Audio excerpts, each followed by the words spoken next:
Saving Salila's Turtle. A rainy day discovery. Rain clouds hung dark overhead as Father and I walked home along the banks of the Ganga, Mother Ganges. The river current swirled, making choppy waves in the water. Turning to the river, I asked, "Are you upset today?" "Salila," said Father, "you talk to the river so often that I think someday the water might actually answer you. Your mother and I named you well." I smiled. My name Salila is the Hindi word for water. I've always felt a special connection to the river and to all the plants and animals living in my city. I looked away from the Ganges as a fat raindrop plopped onto the book I was carrying. It was the beginning of monsoon season. The raindrops fell faster, making dark splotches on my school uniform. "Come on, Salila, let's hurry," Father said. I turned back to take one last look at the river. In that moment, something caught my eye. "Wait, Father, look," I cried as I pointed. "What is it?" Father asked, scanning the bank of the river. I reached down and picked up a small kachua, a turtle that was climbing out of the water. I placed it in my hand, sheltering the animal from the rain, which was coming down even harder now. Through my wet bangs, I looked towards the spot where the turtle had emerged. The water was covered with oil that created slick, shimmering rainbows. "Salila, we have to go," Father said as raindrops trickled off his nose. "Put the kachua back in the water." "I can't leave the turtle here," I cried. "The water is dirty. Won't it make the turtle sick?" "Salila, this is the turtle's home, and it's pouring." "Maybe you can come back later," said Father. "Let's go." Reluctantly, I left the turtle where I'd found it, making sure I remembered the exact spot so I could return to look for it later. How had I never noticed that my beautiful Ganges, important to people and so many animals, was dirty? As the rain poured down around me, all I could think about was coming back to make sure the turtle was safe.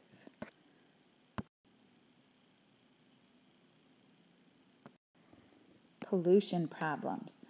"You're soaked," my mother cried, standing in the doorway. "Don't track that mud through the house." "Mother, it was horrible," I said as she started to rub my wet hair with a towel. On the way home from school, we found a kachua in the Ganges. The water was oily and dirty. I know it's going to make the turtle sick. I have to rescue the turtle. And what about the other animals living in the water? I need to make the Ganges safe for them. "Okay, Salila," Mother said. "Take a deep breath. We'll figure out a way to help your turtle and the river." I knew my mother would be able to help. She knows a lot about the water in our country because she's an environmental engineer. She uses her knowledge of science and math and her creativity to help make the air, water, and soil and the environment cleaner and safer. Problems like these are exactly why I became an environmental engineer, said Mother. India is a country surrounded by water, and we have many rivers, yet there are still people who don't have access to clean water. We think of the Ganges as sacred because the water allows us to live. But we need to keep the Ganges clean in order for her to continue giving life to people and to animals. Father, I said, I knew we should have rescued the Kachua. Arabian Sea, Indian Ocean, Bay of Bengal, India. Here's the Ganges.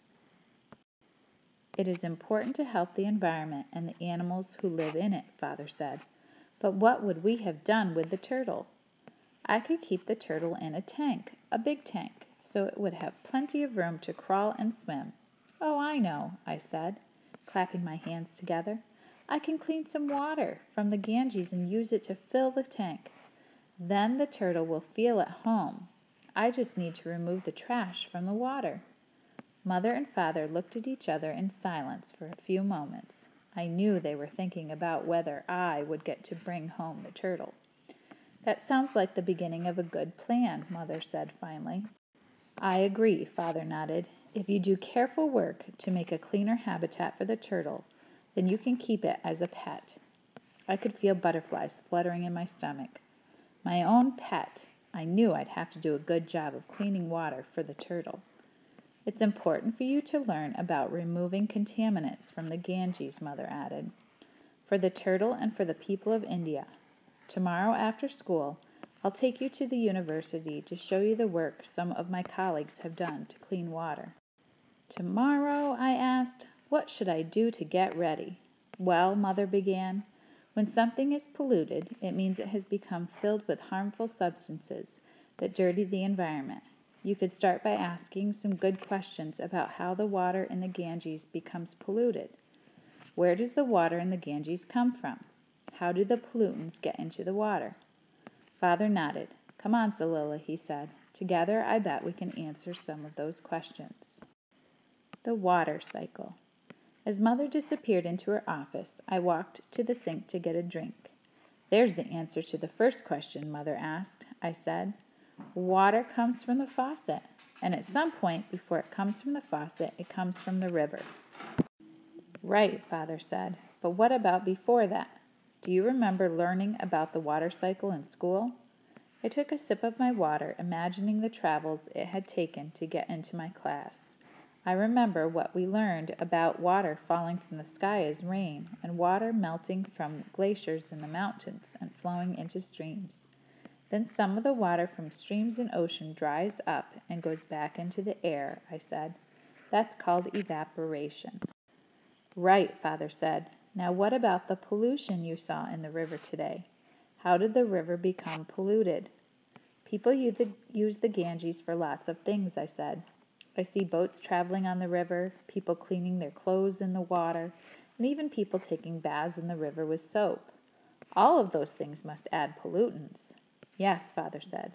Oil from boats and soap from washing are contaminants, things found in the environment that make it unclean or unsafe.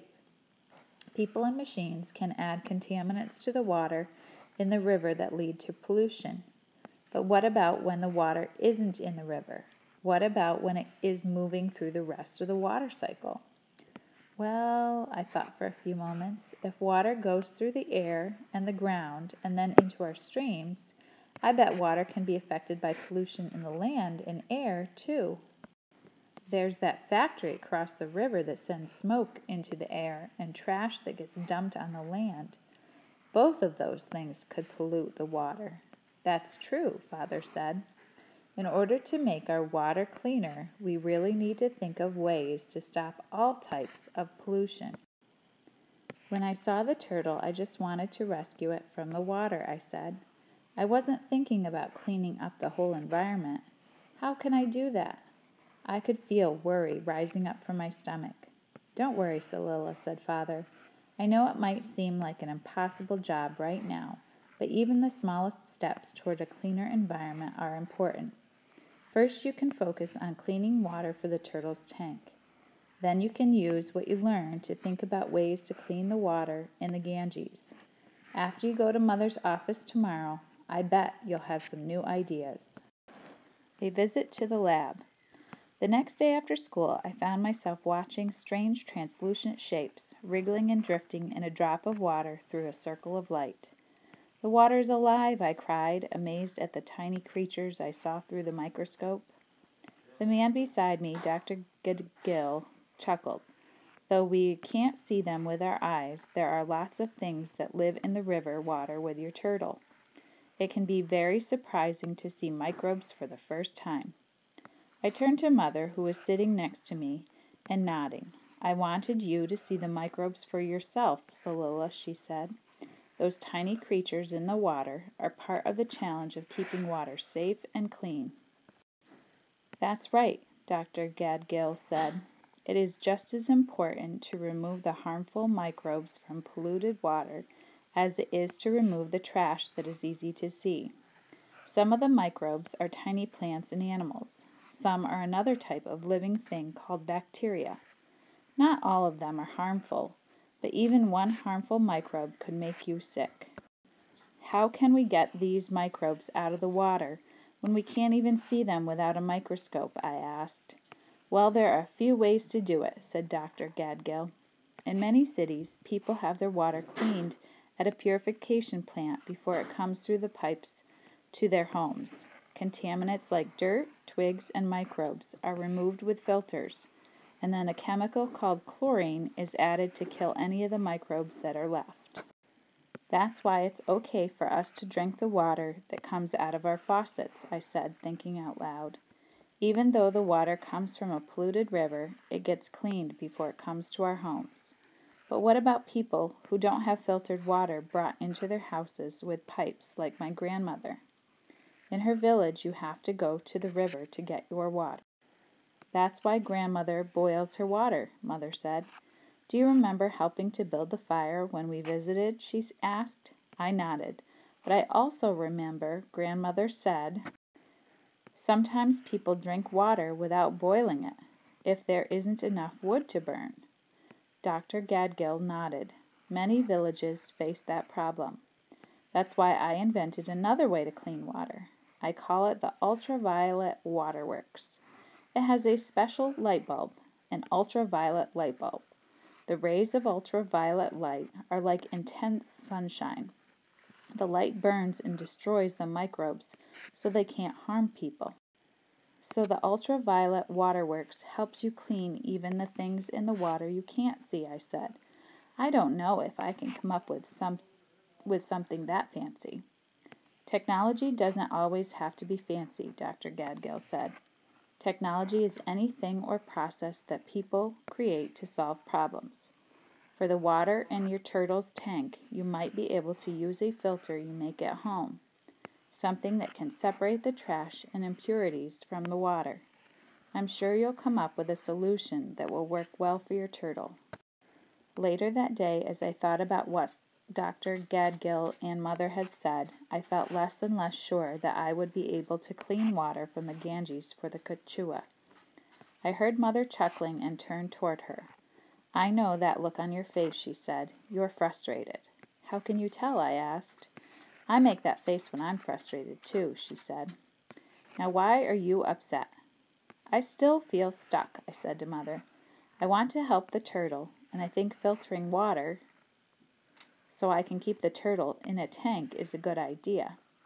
But I also want to help the whole Ganges. I don't know where to start. Usually when I have a problem, I can come up with a solution right away. I guess I feel like I'm letting down the animals in the Ganges." "But you're not, Salila," Mother said. "Thinking about helping one animal and about the problems in our environment are excellent first steps. Pollution is a big problem. There isn't one easy way to fix it." "I guess so," I said, "but I'm not sure if I'm taking the right steps to help just one Quechua, never mind the rest of the environment." "You know, I have some steps I use at work to help me solve problems," Mother said. "They might be able to help you too." "What are they?" I asked. "They're called the engineering design process. It's a series of steps that engineers use to help solve problems." She said, "You've already started by asking lots of questions about water pollution and the ways that people purify their water." "That's true," I said, brightening. "Father and I talked about the water cycle and pollution, and then I asked you and Dr. Gill about different ways to purify water. It sounds like you're ready for the next step, imagining different filter designs," Mother said. "Then when you feel like you're ready, you can make a plan for your filter and create it."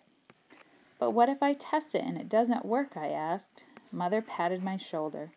"Then you'll go on to the next step. Improve. You can just keep improving until you've got something that is the best you can make it." I nodded. Making a filter might take a lot of thinking and testing, but I had to try to save that turtle. I spent the rest of the day imagining possibilities. Designing a filter. The next day, I started to gather some materials to use for my filter. I found an old shirt in my room. I thought I could try running water through that to strain out big pieces. Then I found some cheesecloth that Mother uses to make paneer. Just as I was about to run to the river to fill a bottle with water, I bumped into Father. "Where are you off to?" Father asked. I told him about the filter materials that I had already gathered. "I have an idea," Father said. "While you're at the Ganges, why don't you gather some sand from the riverbank? We could try using that to filter the water, too." "Sand?" I asked. "Won't sand make the water dirty?" "I think it's worth testing," Father said. "When you pack sand together, there are little spaces between the grains. It could trap some of the dirt and oil in the water and screen it out."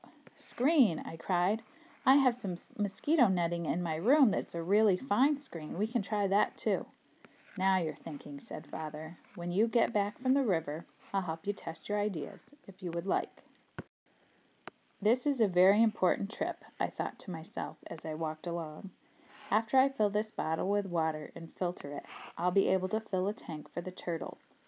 A few moments passed, and I couldn't ignore the question buzzing around in my mind. What about all the other animals living in the river and in other parts of the environment? I thought for a few moments about what Mother had said about how big the problem of pollution was. By thinking about pollution and ways to clean up the environment, I said out loud, I am taking little steps toward big changes. And if lots of people take little steps, it will add up to big changes, like stopping pollution from happening in the first place. When I got to the river, I knelt down and scooped water into the bottle. As I lifted it up, sunlight streamed through the water, making it glow like amber. I remembered the microbes we had seen through the microscope in Mother's lab and wondered how many little creatures were inside the bottle. When I got home, Father helped me set up a few different filters. We decided to test the mosquito netting first. "Ready, set, pour," I called. I watched the water pour through the filter and settle in the bottom of the cup. "The water still looks kind of brown," I said, turning to Father. "This is just the first step," said Father. "Remember what your mother said about the engineering design process?" I nodded. "I guess we should test everything before I can come up with a plan." After Father and I had tested all the materials on their own, I imagined combinations of materials. I layered sand between fabric and cheesecloth. I tried running water through pebbles and cotton. Then I drew a plan and created my filter design. It didn't work exactly the way I thought it would, so I made improvements by experimenting with more materials and combining materials. When Father and I thought we had improved our filter so that it was the best one possible, I began filling a tank with the clean water. "You've worked very hard on this project, Salila," Father said. "I think the turtle will be happy in her new home." "I hope so," I said. "Now I just have to find her." Hope for the Ganges. The next day, I sat on the bank of the Ganges, waiting patiently for the turtle to appear. Eventually, the Quechua poked her head out of the water and climbed onto the river bank in almost the same spot where I'd seen her during the rainstorm. I carefully lifted her up and looked out at the river. There were people using the water to wash and boats traveling. As usual, the factory on the opposite bank blew billows of gray smoke across the sky. But today there was also another person using the river. It was a woman performing a ritual cleansing with the sacred water of the Ganges. Dressed in an elegant, colorful sari, the woman scooped water into a jug and let the water pour out of the container, falling in an arc back into the river. "This is so beautiful," I thought. "I wish more people were here to see this."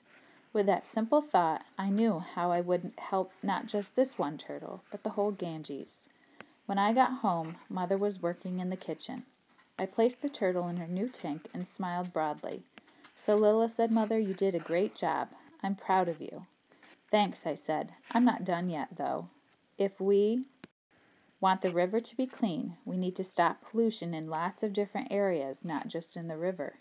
We need to stop polluting the air and land, too. I know I can't do it all by myself, but that's okay. I'm going to talk to my friends about everything I learned from you and Dr. Gadgil. I want to show them what I did for my new turtle. And then I'm going to ask them to help me prevent pollution." "That's a great idea," said Mother. "If your friends start to take care of the environment, then it will spread to their friends, and their friends will tell even more people." And maybe someday, I said, if we all work really hard, I can bring the turtle back to the river so she can live there again. Together we can make a big difference in reducing pollution. The Ganges can be cleaner for the animals and the people that depend on it.